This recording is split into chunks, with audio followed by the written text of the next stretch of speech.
Hi everyone, welcome to In Vegas TV. Subscribe to this channel for more videos. The point when we had the primaries in Jos in March 1993.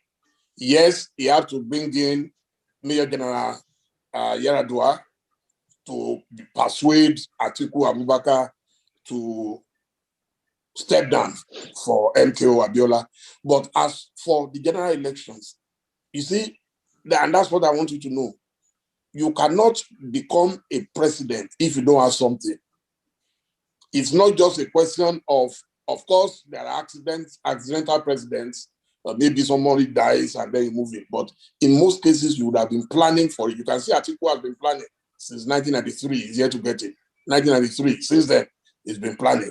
He's not been able to. Then you have an accidental president like Obasanjo who was in prison, and some people decided that, okay, they were going to bring him together and all, package something and bring him anyway. Or someone like Yaradua also, who was also packaged, and then, but in Abiola's case, he worked for it. He had touched every part of Nigeria. In fact, if they knew he was going to win, the election would not have held in the first instance. That's why they had to abort the baby after the baby had been born. That's what happened to MTO. They never, I can tell you, on June 9, 1993, Chief Abiola sent me to Austria to go and represent him. Chief Ganifa was getting the Bruno Kreisky Award in Austria. So I went in there, and the night on my way to the airport, I went to see Chief Abiola about 3 days to election, and the place was empty, unusually empty. And I asked Chief, what's going on? He said, oh, that he knows that he's being monitored by the government and that he wants to give them the impression that he cannot win the election.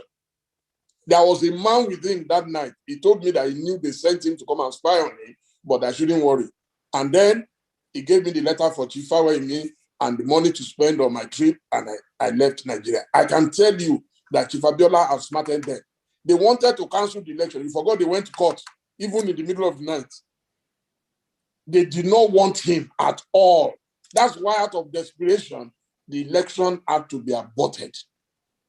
I am telling you today that if you have a popular candidate who has done his own work very well and can lock down the South and lock down now the North Central can go either way because people are angry because of the herdsmen crisis and all that. Of course, you will always get some people in Northeast and Northwest.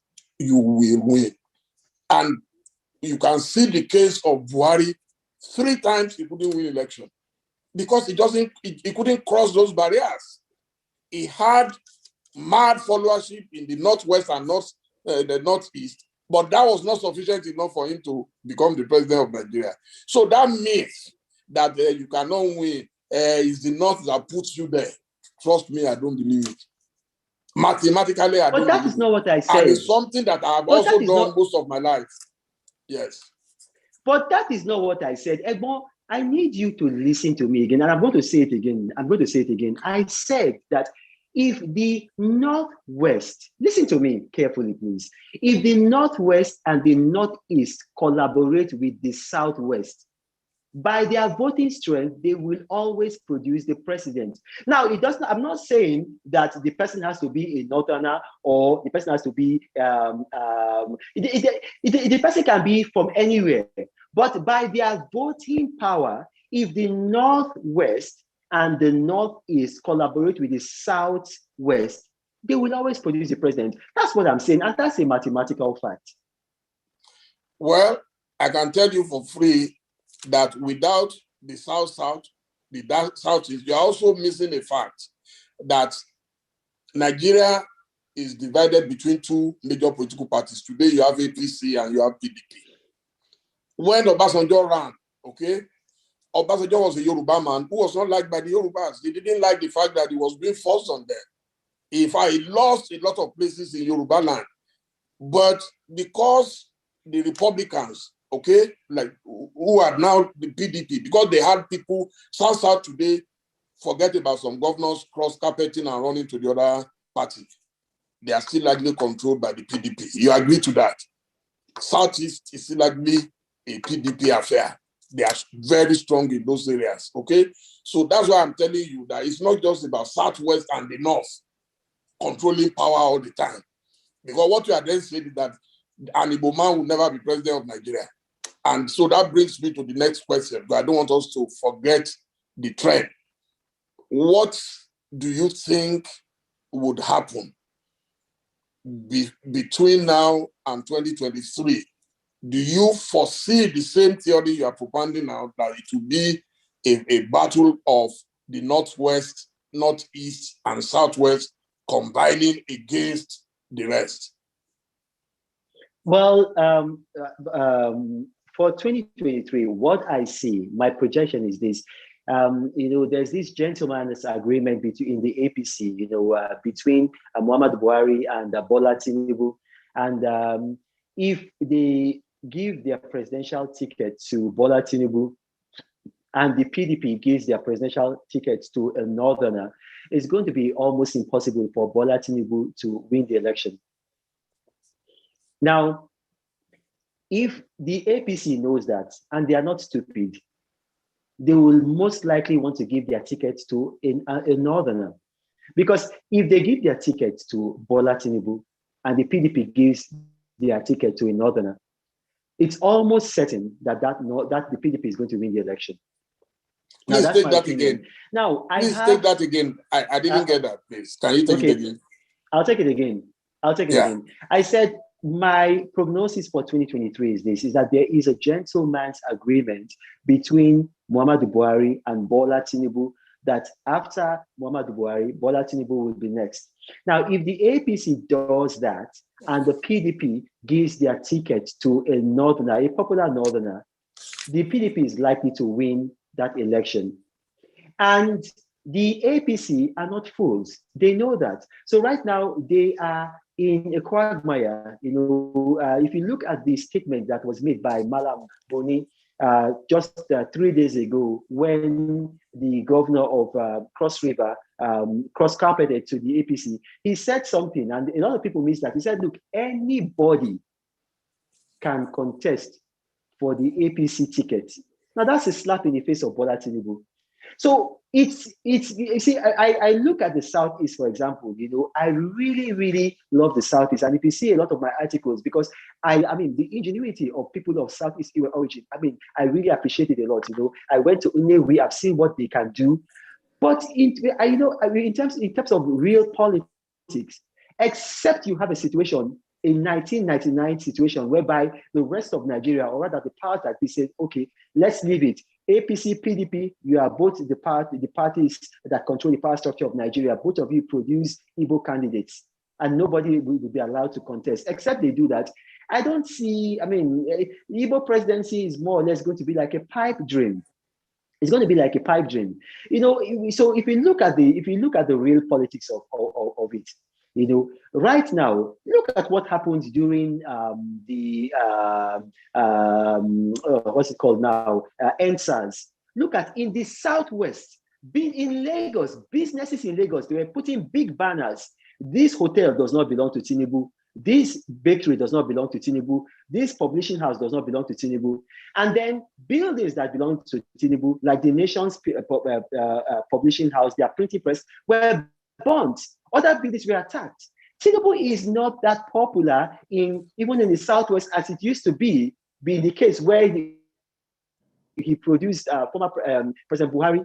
What happened in 2014, 2015? Right now there's been so much damage by herdsmen. There's been so much damage by bandits. There's been so much nepotism by the Buhari administration that it has affected the popularity of Bola Tinubu in the Southwest. So the APC, they're going to be sitting, they're going to be thinking, they're going to be asking themselves that, look, what are we going to do if we give it to this man? There's a very, very big chance that we're going to lose to the PDP. And these people don't want to lose power. So I'm speaking in parables. I'm not going to say more than that. So, but why are you limiting APC to Tinubu? There are other people in APC who are Southerners and who are from Southwest. Of course, you have the current Vice President, Professor Yemi Osinbajo. Of course, you have the chairman of the Governors Forum, Dr. Kayode Fayemi. Of course, You have Ambode, former governor of Lagos State. You have Babatunde Raji Fashola. You have a lot of people Can I from respond to Southwest that? who are in APC. Yes, but I don't know why you are limiting it only to Tinubu, and you are not thinking that they could actually have a joker in the others. Dele, I'm going to say this, and I you know how much I love you. You know I that, love right? you too. You know that. Okay, but Dele, I look at politics dispassionately. And the reason why I look at politics dispassionately is because I'm Ishekiri by tribe. You talked about Bayelsa being the smallest state. My tribe, Ishekiri, is the smallest tribe in Nigeria. And we are a very influential people because we understand our size. And because we are small in number, we remove completely emotion, we divorce emotion from how we play politics. In terms of voting, if we put an Ishekiri candidate, well, miracles can happen, but we are so small. How is it going to happen in a country like Nigeria that is tribal based? So that is the way I reason. I reason dispassionately and I reason unemotionally. If you take anybody in the Southwest for the APC, Bola Tinubu, and that person is not Bola Tinubu will undermine that person. It doesn't matter whether it is Vice President Yemi Osibajo or Kayode Fayemi or Babatunde Raji Fashola, Bola Tinubu is set on becoming president. And if he doesn't get that ticket and the APC gives it to another person of Southwest origin, who is not Bola Tinubu himself will use his machine politics to undermine that person. That is my opinion. I believe that Asiwaju Bola Tinubu is smarter than that. Trust me. I've worked closely with him now for some time, almost 3 decades, and I know him. He is very smart. If he sees that there is no road ahead for him, trust me, he's a master tactician. He will align with somebody. It's better for him to have a protege of himself. It happened in the case of Osibajo. Bola Tinubu wanted to be vice president. Everybody knew that. But he sacrificed his own at the end of the day when he realized that, okay, maybe at that stage, there were going to be some issues. And Buhari said, okay, pick some names. And then that was how Osibajo emerged. But that's not even That is not accurate. And no, that is not accurate. I am telling you what I know. No, you were in TDP. I can tell you that time. It doesn't matter. I was a presidential spokesman. We had information about what was happening. Bola Tinubu did not sacrifice anything. No, they were not misinforming. Look, let me tell you, Bola Tinubu did not sacrifice anything. They had done their political calculations, and then they found out that if they had a Muslim ticket, they would not be able to win that election. And then Bola Tinubu was forced to abandon his ambition and then told to nominate the vice president. But he did not sacrifice it because he was. But did he not support Osibajo when he knew he didn't go anywhere? And so you are confirming what I said. I am in agreement with you. Okay, I'm in agreement with you. But what you said is that he sacrificed. No, Bola Tinubu did not sacrifice. That is still a sacrifice. Politics. Like you said it will go against the person. But I'm giving you an example of when it did not go against the person. You said it will go again, and I'm telling you today, as a matter of fact, that if Tinubu sees that there is no road ahead for him, because there could still be the same argument of this Muslim ticket, I think it has become a very volatile issue. So he would rather have one of his own proteges than losing out completely. Who will he support if he doesn't support his own protege? That's what I'm saying. I tell you, that's one. What about this theory that the South, and I'm talking about the entire South, must insist that the two political parties must agree to power coming to the South? That's phase one. Phase two is that in the South, fortunately, one side is pro-PDP, another side is pro-APC. So let the Southwest that is pro-APC produce a Southern candidate from Southwest while the South-South and Southeast that are pro PDP would have a candidate from there. How about that? Southwest, APC candidate, South-South, Southeast, PDP candidate. It's a good idea, but we are talking about politics and power. Nobody, look, the reason why they did that in 1999 is because General Ibrahim Babangida, Ibrahim Gusso, and General Abdulsalami Abubakar were afraid that Nigeria was going to break up. And the North, I mean, it might upset you if you're a Northerner and you're watching this, but the North is economically tied to the South, and they didn't want the breakup of Nigeria, so it was a sacrifice. Now, except you are going to have that same so you are scenario saying they will now permanently they are afraid of it. The president of Nigeria. You think after Buhari, the South will be at peace with that again? That they will just accept? That's not what I'm saying. No, please don't put words. Please, I want you to say it very well, sir. That's not what I'm saying. What I'm saying, you asked a specific question and you said that what if APC in the Southwest produce one Southern candidate and then PDP in the South and Southeast produces another Southern candidate. I said, look, that is like almost nursery school that, okay, I will do like this and you will do like that. No, that's not how politics work. Power, this is power. Everybody wants power. Nobody's going to give it to you. So you have to, this is what they call real politics. You have to strategize. And when you look at the strategy in place right now, as far as I'm concerned, I would prefer to have the best president, the best president of Nigerian origin. And if you ask me, if you're going to ask me who do I think will make the best president, I would say, and it's going to upset a lot of people, but I would say Peter Obi. Peter Obi will be an absolutely fabulous president. If Peter Obi were president of Nigeria, Nigeria would be like Dubai in a matter of years. But I am a realist. I'm a pragmatic person. The way I see what's happening, look, the APC right now, they are struggling to say, look, how are we going to come out from this gentleman's agreement? Because if we give this thing to Bola Tinubu and the PDP give their tickets to a Northerner, look, they are going to get it. Well, as I said, I still disagree with that. Unless you could see what happened last week when the Southern governors, for the first time, came together and said, no, enough of this open grazing. We are not going to allow it. You see, it's because people feel so docile. People feel so squeamish. And there is this master-servant relationship between the North and the South. And that is why you would think in a party where without the Tinubus, there would have been no Buhari. Buhari tried 3 times. He had CPC, he was in AMPP, he went around the country. He could not win. So why would you tell me that you cannot produce a Southern candidate in the 2 parties? At any rate, I'll move to the next one. There is this agitation right now. There is Biafra nation, there is Yoruba nation, and all. What is your attitude to all this agitation? Because some people don't even want to hear all these stories we're talking about the next election. They don't believe there'll be an election. And I'm talking about highly placed people in the South. They are not interested at all.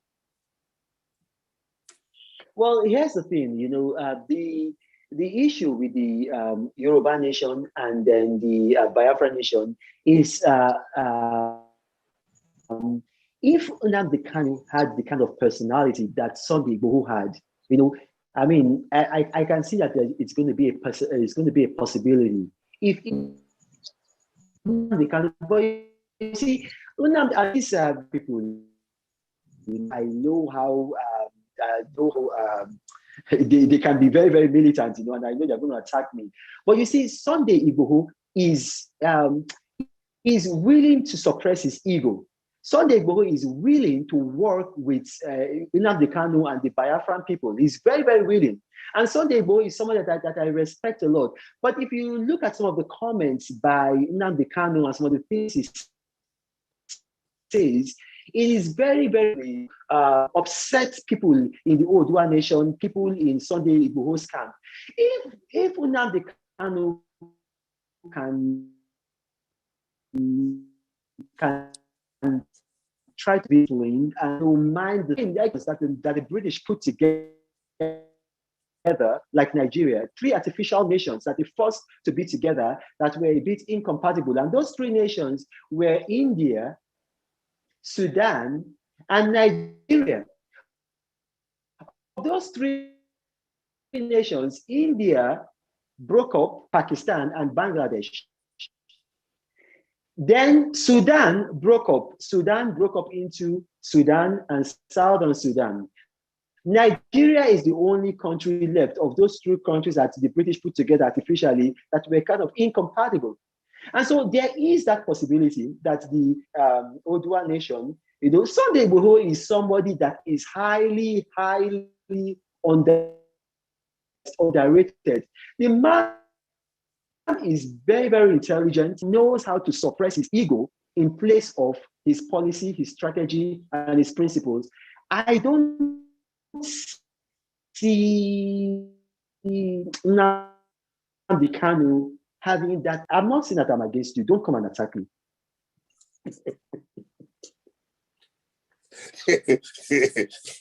Reno, I've never known you to be afraid.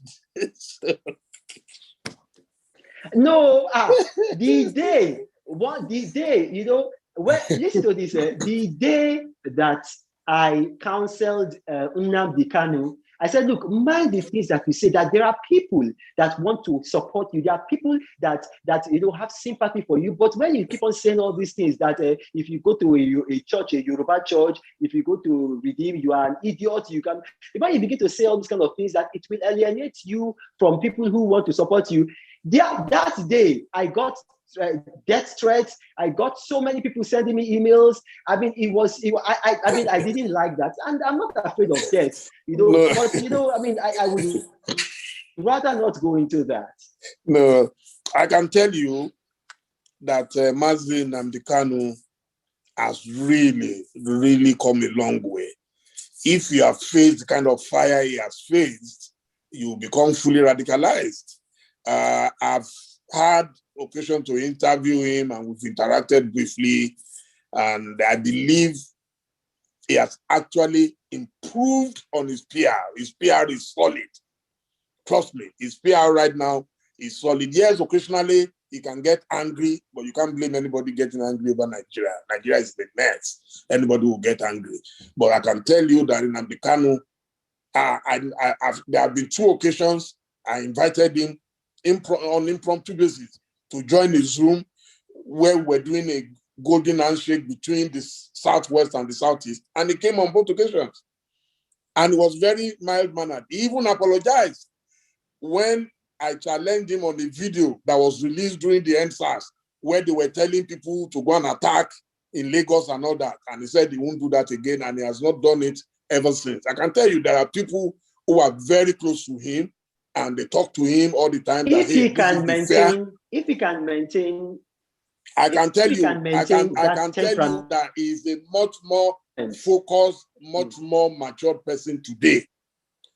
I can tell you, even in one of his broadcasts, he said that if he still believed in Nigeria, he would support Dele Momodu for president. And I said, I'm not interested in any presidency or anything. I just want to face my job. That's why I'm talking to you. So, but I can tell you that a few of us, we will do everything possible to make sure that this new relationship, especially in the South, works. I'm not interested in any political office. Let me say that, because people always think, hey, everybody is interested in political office. No.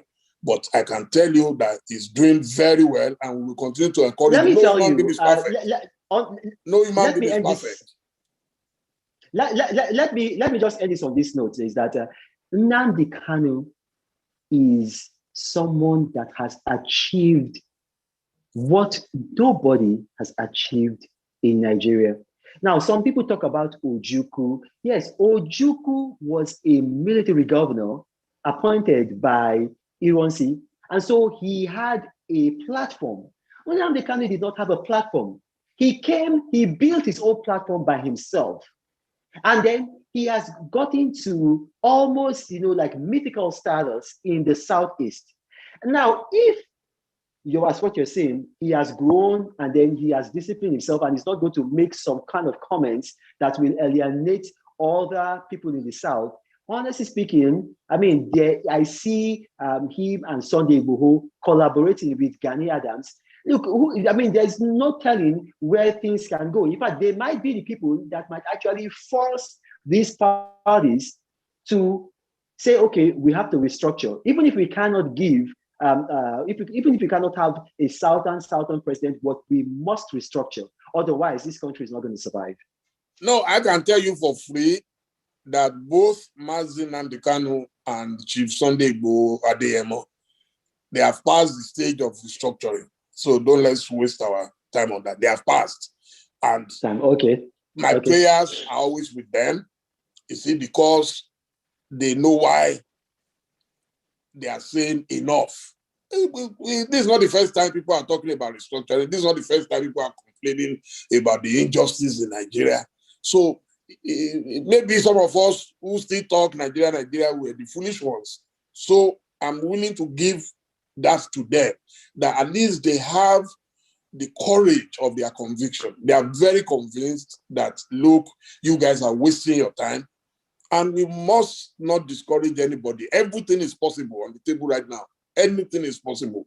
So if you and I are not ready to join them on the streets or in the trenches, we should not be the ones to discourage them. Please. I will urge you maybe to not frame it that way. I did not discourage them. I encourage them. I said, this is what I said. I encourage them, and I said that if Mazi Kanu can move beyond some of the things that he said in the past, that it will go a long way. And then you said that he has told that he's moved beyond that, and I agree. So if he's done that, I listened to his recent interview with the Ugandan journalist in Kenya. It was absolutely fabulous. Go on. Yeah, go on, please. No, but that's the thing. Now we don't have to overflow this. Now, what I'm saying is that since you are saying that he has grown beyond that, then we are on the same page. I did not say anything against him. I said that as long as he can measure himself and not say things that will alienate. I mean, if you have a leader like that, and then you cannot really help him to say, okay, these are the parts where you might be erring, you're not helping him. I'm not discouraging him at all. Not at all. I'm not discouraging him at all. And I'm glad that you have said that, okay, he's moved beyond that. It's a good thing. Now, we can now move on. You know, there's me and you, there's no disagreement. We are on the same page. Okay. Now, yes, I just wanted us to touch the different areas. Those who want restructuring, those who want election in 2023, those who want Yoruba Nation, those who want Biafra. I just wanted us to be able to touch some of these things. Then there are those who feel that, despite our challenges, we should still try to manage this marriage, no matter how inconvenient it is. And they are saying, why are we limiting ourselves to PDP, APC? For me, I am very practical. Politics is a game of mathematics. And there is no question about that. And even in America, you are going to have two mainstream political parties. And that's why even Donald Trump, with all his money, he had to hijack the Republican Party. But in Nigeria, people are speaking of a third force. People are talking about the younger people. I'm still having this argument with my very good friend, Professor Kingsley Moghalu, who I believe will make a fantastic candidate. But Kingsley is saying he does not want to be in APC or PDP. But how would he be able to win an election if you don't have a big platform to work with? You need the platform. So do you think a third force is possible? Well, I disagree with you there that it's about APC and PDP and you need them. You really don't. And I'm going to prove it to you. Like I said, I deal with these things dispassionately.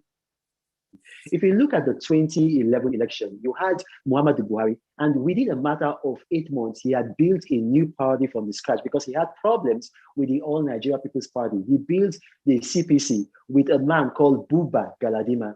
They built it. It was Buhari and Buba Galadima, and they were able to go far. They were able to secure 12 million votes. So it's not about parties. In the PDP and in the APC, it is individuals who make these parties. I'll give you a very good example. In the APC, two individuals are strengthening and propping up that party. That's Momodu Buhari and Bola Tinubu. So it's about individuals. The same thing you can talk about that in the PDP. In the PDP, there are three individuals who are really propping up that party. In the PDP, three individuals. I don't want to mention their names because it might upset why not? some You have to mention them. If you mention the APC, okay, you must mention yours. Yes, I will mention their names. In the PDP, Wike, Atiku, and Saraki are the three individuals who are using their personality to build up that party. How can you leave your boss? No. The reason why I left my boss out is because my boss is above party. My boss is like President Obasanjo. He's above party. My boss is Nigeria. Oh, they still go to him to have PDP consultations. You are not getting me. My boss is above party. My boss is Nigeria. There are people in the APC who are willing to vote for my boss in their millions.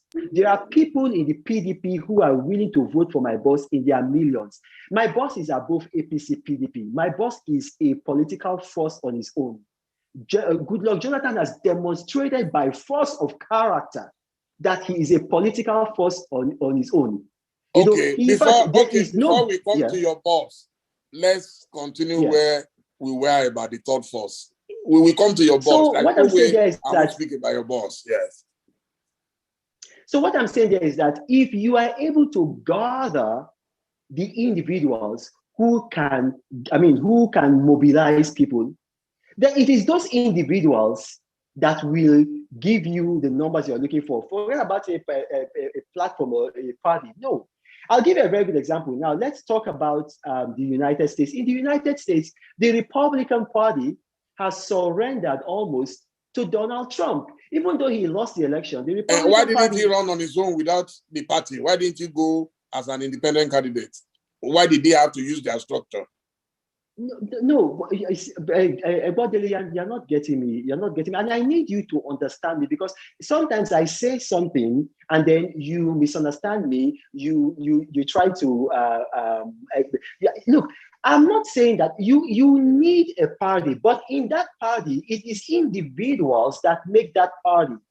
So what I'm saying there is that for this third force, if you're not thinking in terms of party, look at what Emmanuel Macron did in France. Emmanuel Macron with a black girl, I forgot where the girl is originally from. I think she might be from Cameroon, but I can't really remember. But I'm pretty sure it's Cameroon. Emmanuel Macron with this black girl who was a strategist. They came, and then without a party, they just had a movement. And then look at what has happened. It's brought Emmanuel Macron to power. So that's the thing. It is people that make a party. It's not a party that make people. And we see the same thing with in Germany.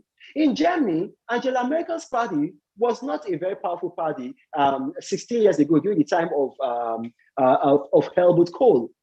But then they had individuals that came in, and then they brought her because she was very, very popular. She was very popular in the former Eastern Bloc, and then they brought her, and she made that party what it is, and now right now she's become the longest-serving female leader in Europe. So what I'm saying there is that if somebody like Kingsley Moghalu wants to build a third force, he shouldn't be thinking about party. He should be thinking about individuals. Then those individuals will go in and then hijack a party, maybe like the Labour Party. Maybe like but you think about the individuals that can give power to a party. I hope I've made myself clear.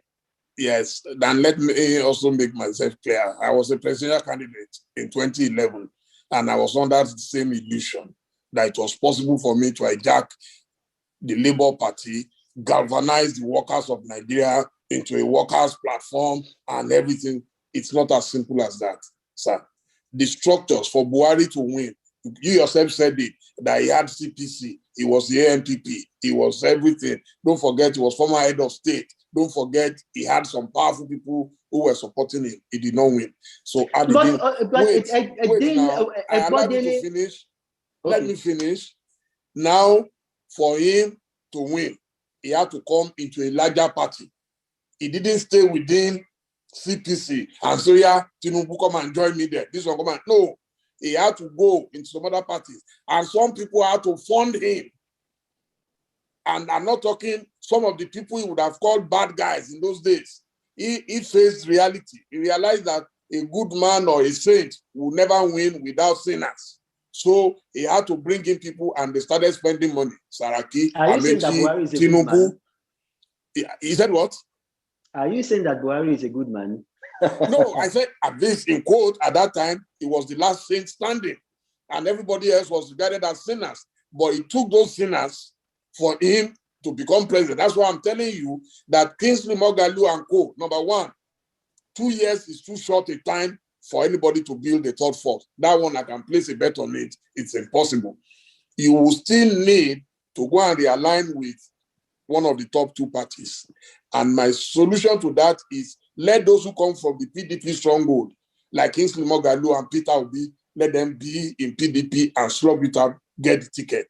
In the Southwest, where the APC is very strong, let Tinubu or Shibaju or any of the other guys I mentioned earlier, let them slug it out and get it. That's the only way. There's no other way. Well, that a third force will happen. I told Donald Duke before the last election when he said he was going to SDP, I told him, don't waste your time. And, even Kingsley Moghalu, and the other guys could not even agree on the consensus candidate. So how would they do it? I'm not a promoter of the third force, I was only answering a question. Okay, then I was only answering a question that you gave. Then we can move on. I have two more questions. The first one is, why couldn't President Jonathan and President Olusegun Obasanjo manage their differences well? But for that fight between the two of them, there will be no Buhari today. I think they presented, the presidency to Buhari on the platter. Well, that's going to be a very difficult question to answer. You have to understand that you're dealing with personalities, and you're dealing with personalities. The one that I can say publicly, which is also in my book, is that, when you're going into politics, you need to clarify expectations. I'm going to say that again so you don't misunderstand me. You need to clarify expectations because you have to understand human nature.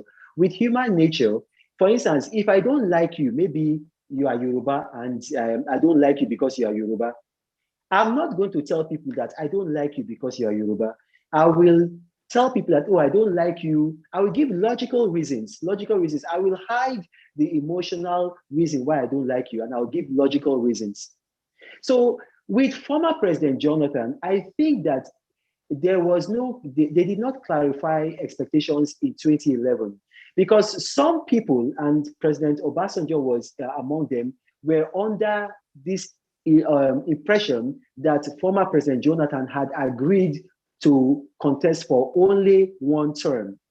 And he hadn't made such an agreement. He hadn't given such an understanding. He hadn't given, whether in writing or whether verbally.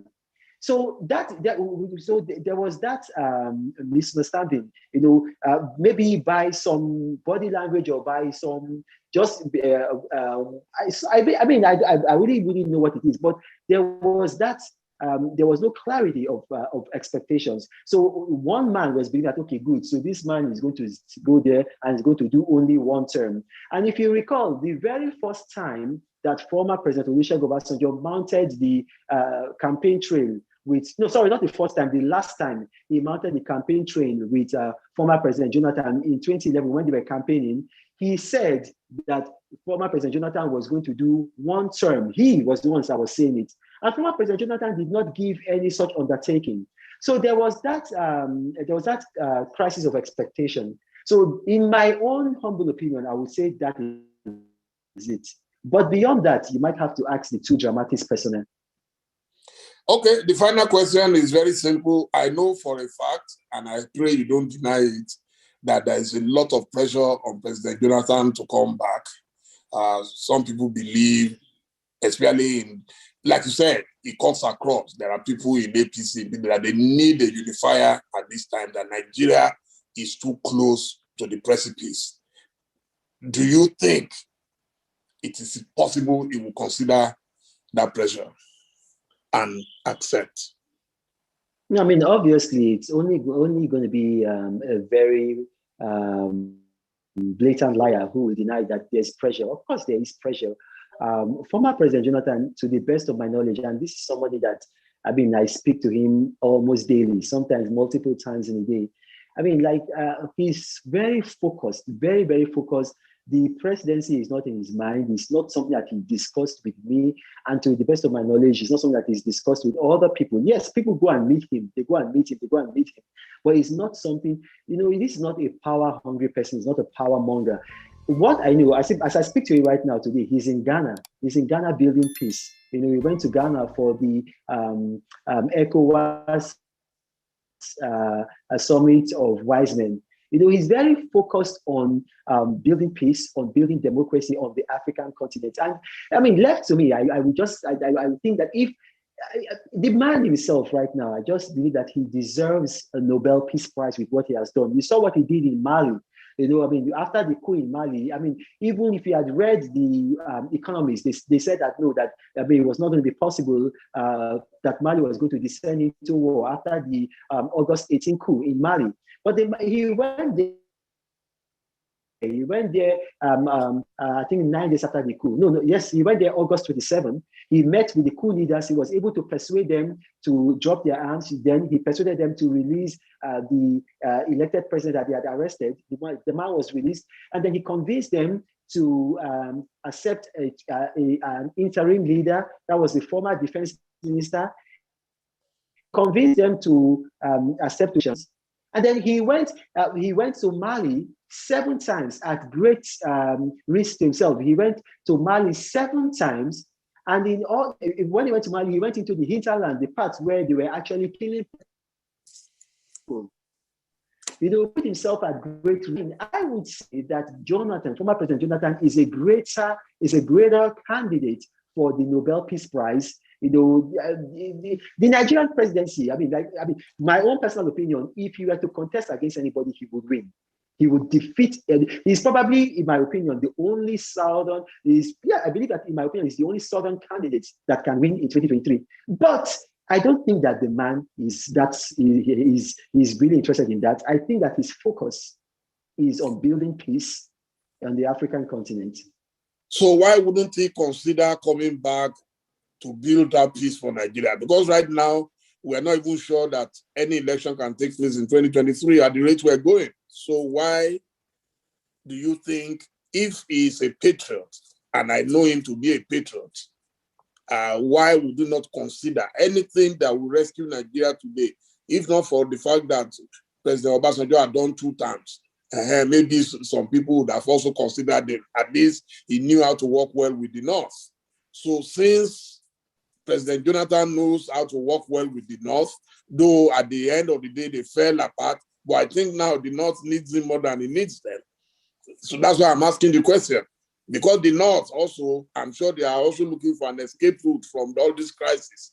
They are spoiling their names, people are attacking them, people are abusing them, people believe they've destroyed Nigeria. That's why I disagree with you that the 2 political parties would even consider a northern candidate again. If they want to save Nigeria, they had better come down south. One PDP, let them go south, southeast, and let APC go southwest, and then let the 2 of them face themselves. You know, I think that's the only thing. So why would you not consider to respond to your question, to win the Nobel Peace Prize? He will win it. After all, the president of Liberia, Madam Johnson Sirleaf, won the Nobel. He shared the Nobel Peace Prize in Liberia. After she became president, you know, Nelson Mandela won the peace thing with the clerk. So it can happen in Nigeria.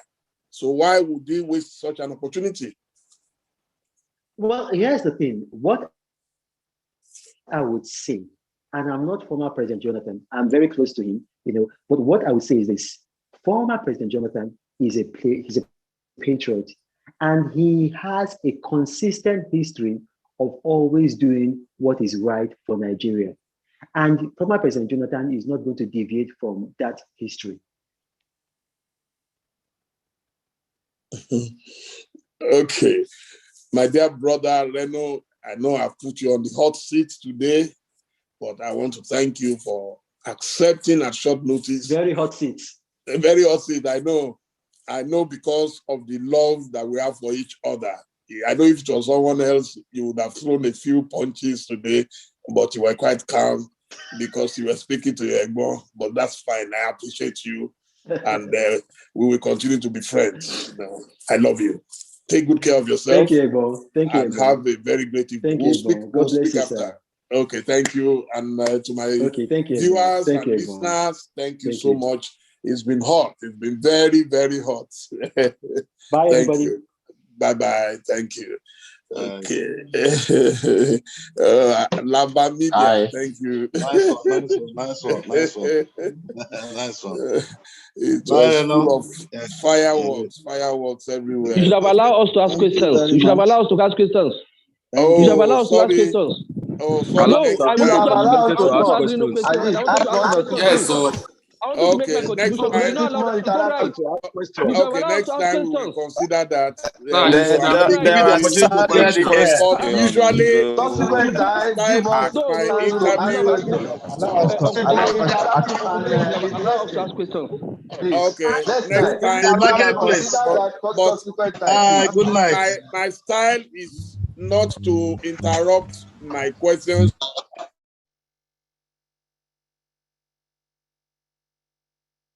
Yeah, I mute.